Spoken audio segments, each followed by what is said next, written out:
Hi, so what do you do when you're sewing Softie with your kids and you find that, well, their stitches are a bit too large, which means the stuffing is going to come out of your Softie. As you can see here, large stitches. Well, I'll tell you in a moment. My name is Trixie Simons and you can find me over at sewasoftie.com, where I give you lots of free tutorials and tips and tricks to sew with your kids.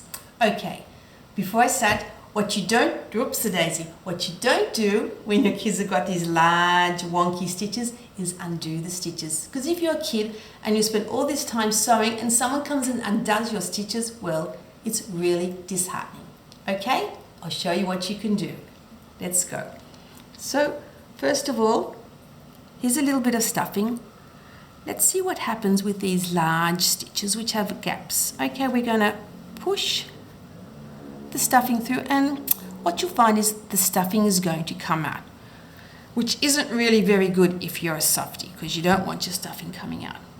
What you'll need to do is get your kids to choose a different colored thread that they've used, and you're going to get them to sew over the same sewing line again. And what you'll find is as they sew, these large gaps are going to be covered up, at least partially, with the stitches. Okay, let's see. I'm just going to start, and I'm just going to sew how I think a kid might sew. Okay. They don't need to go over any particular stitches, just sew as if they're sewing over the same sewing line. And it doesn't matter where they put their stitches, and as you can see, they'll just tend to cover up at least some of those gaps. I'll just do a couple more stitches. Okay. Now, let's see what happens when we go to stuff.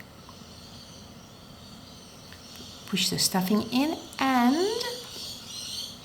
you'll find that that gap's been covered up and the stuffing's not going to come up.